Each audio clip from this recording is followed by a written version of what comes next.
반갑습니다. 네, 저의 유튜브 찾아오신 여러분 환영합니다.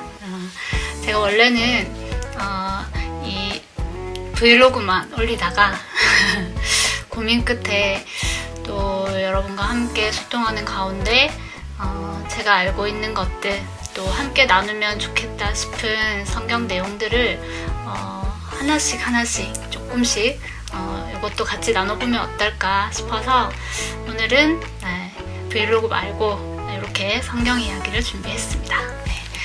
오늘 같이 이야기하고 싶은 건 뭐냐면 여러분 다 성경 일독 시작하셨죠? 네, 1월부터 늘 시작하는 성경 일독. 제가 그래서 성경 일독을 하는데 좀 도움이 되었으면 싶어서 오늘은 제일 어려운 구약을 한 10분 정도 내외 안에서 쭉 한번 훑어보면 어떨까 싶은 마음에 준비했습니다. 좀 편안하게 들어주시면 좋을 것 같아요. 이것은 저의 성경이고요. 네, 제가 성경을 읽으면서 가장 이해하기 편하고 가장 이렇게 읽었을 때 가장 잘 받아들여졌던 방법이라서 여러분과 함께 나누면 좋겠다 싶어서 오늘 설명을 좀 해보려고 합니다. 반응이 좋으면 앞으로도 또 조금씩 이렇게 성경 이야기를 함께 나눠보도록 하겠습니다. 오늘 그러면 첫 번째 시작, 구약 시대별로 제가 설명을 좀 해보려고 해요. 시대별로 성경을 구약을 보는 이유는 구약은 역사, 하나님이 이스라엘이라는 나라를 통해서 이 땅에서 하셨던 그 역사 이야기이기 때문에 역사는 시대 흐름으로 흘러가잖아요. 그렇게 했을 때 잘 이해가 되고, 그래서 시대의 흐름에 따라서 구약을 좀 나눠보려고 합니다. 10시대가 있어요. 이 10시대를 잘 이해하시고 이 책이 어떤 시대에 배경을 하고 있는 책이구나 이렇게 이해하시면 좋을 것 같아요. 그 전에 제가 지금 말씀드리는 내용은 쓰여진 기준으로, 그러니까 언제 쓰여졌냐가 아니라 성경의 내용이 어느 시대를 말하고 있느냐를 기준으로 지금부터 한번 얘기해 보도록 하겠습니다. 첫 번째는 선사시대입니다. 선사시대는 창세기 1장부터 11장까지의 이야기를 선사시대라고 해요. 선사시대는 4가지 사건을 중심으로 흘러갑니다. 첫 번째는 하나님이 세상을 창조하신 이야기에서 우리 잘 알죠? 창세기 1장 시작합니다. 이 창조로 시작해서 창조받은 인간이 타락한 이야기, 그리고 타락해서 홍수가 일어난 이야기, 그 다음 홍수가 끝나고 나서 사람들이 다시는 홍수의 그 두려움을 겪고 싶지 않아서 선택했던 게 바로 바벨탑이에요. 하나님의 그 심판을 벗어나 보고자 노력했던, 그래서 그 바벨탑 사건까지 총 4가지 사건이 일어나는 이야기입니다. 그리고 나서 첫 번째 시대가 끝이 나요. 두 번째 시대는 족장시대입니다. 족장시대는 말 그대로 족장을 중심으로 흘러가는 이야기겠죠. 여기에는 4명의 중요한 인물들이 나와요. 첫 번째 12장부터 시작하는 아브라함 이야기. 이 족장시대는 창세기 12장부터 50장까지거든요. 12장부터는 아브라함 이야기가 시작됩니다. 아브라함, 그리고 이삭, 그 다음 야곱, 그 다음 요셉 이야기로 끝이 나요. 이렇게 두 번째 시대가 끝이 납니다. 50장에서 요셉이 이 식구들을 다 데리고 이 애굽이라는 나라로 데리고 가게 돼요. 그래서 애굽에서 끝이 난 이야기가 이제 출애굽기에서 애굽을 도망쳐 나오는 출애굽하는 이야기로 시작하는 거죠. 이 출애굽기는 바로 출애굽과 광야 이야기로 세 번째 단락을 나눌 수 있어요. 그럼 세 번째 시대는 출애굽 광야 시대라고 할 수 있겠죠. 이 출애굽해서 광야를 떠돌던 그 40년의 시간을 이야기하는 겁니다. 이거는 책이 출애굽기, 앞에 우리가 지금 창세기 하나만 했잖아요. 출애굽기부터 시작해서 마지막 신명기까지 내용이 바로 이 시대에 해당돼요. 출애굽을 해서 이스라엘 백성을 하나님은 시내산으로 데리고 가세요. 그리고 시내산에서 하나님과 굉장히 중요한 언약을 맺습니다. 출애굽기 19장에서 24장까지의 내용이 굉장히 중요해요. 그래서 같이 언약을 맺고 시내산에서 하나님의 언약에 대한 책을 봤는데 그 책이 바로 레위기입니다. 그래서 레위기는 시간의 흐름은 없는 책이에요. 하나님의 역사서 같은 거죠. 그래서 역사서가 아니고 하나님의 율법서 같은 거예요. 지금 역사를 이야기하고 있어서 그 레위기를 받은 다음에 광야를 떠돌아다니는 이야기가 바로 민수기입니다.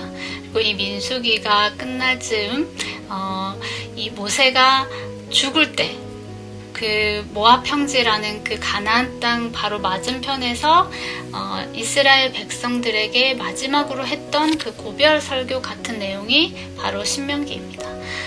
사실 그 신명기가 쓰여지던 그 타이밍에는 1세대는 다 죽고 광야에서 다 죽고 2세대를 향해서 모세가 했던 내용들이에요.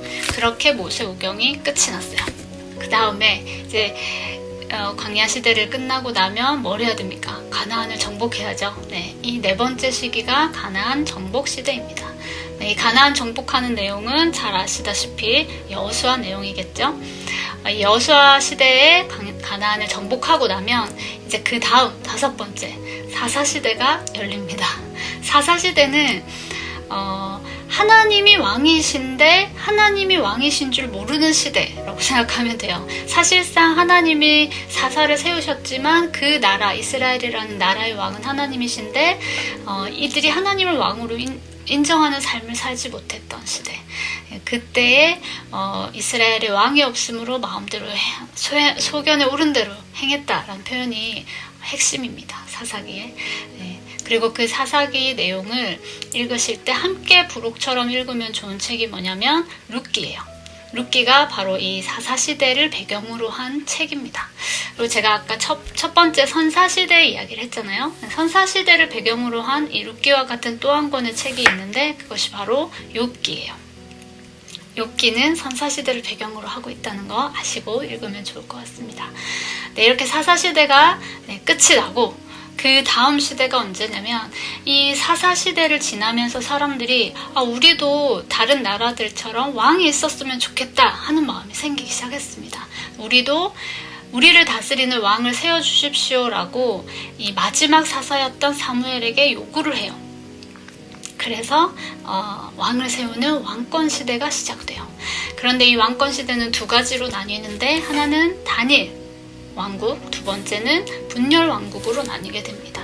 첫 번째 단일 왕국의 말 그대로 단일 왕국에는 왕이 한 명이겠죠. 단일 왕국의 왕이 세 명이 있었어요. 첫 번째는 사울, 두 번째는 다윗, 세 번째가 솔로몬이었습니다.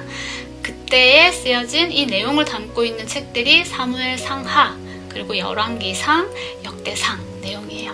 이 책들은 이때 단일 왕국의 내용을 담고 있구나 생각하시면서 읽으시면 좋고, 또 이때 같이 읽으면 좋은 책들이 뭐냐면 시편, 잠언, 전도서입니다. 다윗과 솔로몬이 쓴 책들이죠. 그것이 같이 읽어지면 좋은 책들이에요. 그리고 단일 왕국이 끝나고 나면 마지막에 솔로몬이라는 그 왕이 하나님을 끝까지 제대로 섬기지 못하고 많은 이제 여자들을 얻으면서 하나님께 이제 죄를 많이 지었습니다. 그래서 나뉘게 돼요, 나라가. 북이스라엘과 남유다로 나뉘게 됩니다. 그래서 왕이 두 명이 됐죠. 북이스라엘은 여로보암이라는 왕이 됐고, 남유다 요 밑에는 솔로몬의 아들 르호보암이 왕이 되었어요. 10지파와 2지파로 나뉘거든요. 그렇게 해서 두 나라로 쭉 흐름이 흘러가는 이야기가 열왕기하, 역대하 이야기예요. 그 두 이야기가 흘러갑니다. 이 열왕기서와 역대서는 뭐 했던 얘기 또 하는 것 같은 똑같은 내용인 것 같은데 왜 또 있지? 라고 생각하실 수 있는데 쓰여진 시기가 많이 다릅니다. 꽤 많이 차이가 나요. 이게 쓰여진 시점, 관점도 다르고 언제 쓰여졌냐 했을 때 그 시기도 굉장히 많이 달라서 조금은 좀 차이가 있지만 내용상으로는 똑같은 시대를 이야기하고 있기 때문에 여기에 같이 두었어요. 그 이야기가 흘러가고 북이스라엘이 먼저 아수르라는 나라에 망하게 됩니다. 722년에 아수르라는 나라에 망하게 돼요. 그리고 나서 남유다도 바벨론이라는 나라에 망하게 되죠. 나라가 이렇게 차례차례 망해요. 북이스라엘은 아수르 정책이 이렇게 혼혈 정책 이런 거였어요. 그래서 한 민족으로서 이어지기가 어려웠고 남유다는 그렇지 않았기 때문에 바벨론에 잡혀가서도 하나의 민족으로 살아갈 수 있었거든요. 그래서 여전히 남유다는 바벨론에 잡혀갔지만 이스라엘이라는 하나님의 백성이라는 정체성을 어느 정도 가지고 있었습니다. 근데 하나님이 이제 죄를 물으신 거죠. 그래서 바벨론에 잡혀가게 하시면서 그럼에도 불구하고 70년이 차면 너희가 돌아오게 해주겠다라고 약속을 하셨어요. 이 바벨론에 잡혀가던 시대가 바로 포로 시대입니다. 이 포로 시대에 바벨론에 잡혀갔던 사람이 2명이 있는데 그 첫 번째가 다니엘, 두 번째가 에스겔입니다. 이 다니엘과 에스겔서를 읽으실 때는 남유다가 망해서 지금 이 두 사람이 이 바벨론으로 이렇게 포로로 잡혀갔구나 라고 생각하시면서 읽으시면 돼요. 그렇게 잡혀갔다가 70년이 차서 다시 회복하고 돌아오는 이야기. 자, 망할 것 같지 않던 바벨론이 그 큰 성이 한순간에 망하는 일이 일어나요.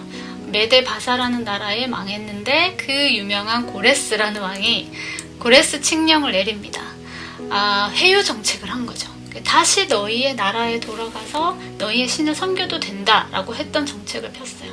그래서 70년, 정확하게 70년, 586년에 잡혀갔다가 516년에 돌아오거든요. 그때 돌아올 때 지도자로서 사람들이 이끌었던 사람 2명이 있는데 그게 에스라와 느헤미야입니다. 그러면 에스라서와 느헤미야서를 읽으실 때는 70년이 차서 이제 이스라엘 백성이 돌아왔구나, 돌아오는 과정이구나 라고 생각하시면서 읽으시면 돼요. 그리고 그 시기에 또 여기 이스라엘로 돌아온 사람들 말고 그 바벨론에 남아있으면서 하나님을 섬기고 나는 죽으면 죽으리라 라고 하면서 하나님께 자신의 삶을 드렸던 여인, 아주 아름다운 여인이 있었죠. 에스더 라는 여인이 같은 동시대의 사람이에요. 에스더는 바벨론에서, 나머지는 이스라엘에서 이렇게 이야기가 전개됩니다. 이것을 포로 귀환 시대라고 해요. 포로 귀환 시대에는 그 세 사람을 잘 기억해 주시면 좋고, 포로 귀환 시대에 또 중요하게 여러분이 보시면 좋은 선지자들이 있어요. 그 선지자가 누구냐면 학개, 스가랴, 말라기, 이 세 사람의 그 선지서를 읽으실 때는 지금 다시 포로 귀환 시대가 되어서 돌아오는 그 백성들에게 이 선지자로서 하나님의 말씀을 전했구나, 그 내용이구나 생각하시면서 읽으시면 되겠습니다. 이렇게 포로 귀환으로 돌아와서 이 사람들이 살아가면서 마치 엘리야가 하나님의 그 불병거를 타고 하늘로 착 승천한 것처럼 다시 하나님의 엘리야, 하나님의 메시아, 우리를 구원할 그 누군가를 하나님이 보내주실 거라고 믿는 그 믿음들이 있었어요. 그래서 메시아를 기다리는 그 시간들이 생깁니다. 그것이 바로 암흑기라고 해요. 침묵기라고도 합니다. 하나님이 침묵하신 시간, 하나님이 약속하셨지만 아직은 오시지 않은 예수 그리스도가 오기까지 장장 400년의 시간을 암흑기로 보내게 돼요. 이렇게 10시대의 내용이 바로 전체 구약시대를 쭉 흘러가고 있습니다. 제가 아까 말씀드렸던 역대서와 열왕기서가 많이 다르다고 했는데 포로 귀환 시대에 쓰여진 책이 바로 역대상하예요. 그래서 조금 시점이 다르다는 거 이해하시고, 그렇지만 내용은 똑같은 내용, 그 시기의 내용 이라는 거 아시고 읽으시면 도움이 많이 될 것 같습니다. 구약이 길지만 전체 구조를 알고 보면 그렇게 어렵지 않게 또 재밌게, 오히려 역사 스토리이기 때문에 여러분이 잘 읽으실 수 있으실 거예요. 쭉 흘러가는 그 흐름은 하나님이 이 땅에 하나님의 나라를 만들어 가시는 과정이라고 생각하시고, 하나님이 결국은 메시아로서 이 땅에 오시기까지 네, 이스라엘이라는 나라를 어떻게 인도하시고 어떻게 그 나라 하나님의 나라를 만들어 오셨는지를 보시면서 또 그 하나님의 나라가 어떤 이유로 어떻게 또 멸망했는지 그것들을 또 잘 보시면서 읽으시면 여러분 재밌게 성경을 읽으실 수 있으실 겁니다. 그 맥락을 여러분이 아시고 성경을 읽으시면 재밌게 성경을 읽으실 수 있어요. 그리고 또 구체적으로 하나하나 들어가서 또 살펴보면 굉장히 큰 은혜와 하나님의 마음을 느끼실 수 있으실 겁니다. 포기하지 마시고 우리 올해는 함께 성경 일독을 꼭 성공하며 자축하는 연말이 되면 좋겠네요. 또 앞으로도 좋은 정보나 또 좋은 성경 이야기가 있으면 여러분과 함께 종종 나누도록 하겠습니다. 꼭 찾아와 주시고 구독과 좋아요 함께 해주셨으면 좋겠습니다. 감사합니다.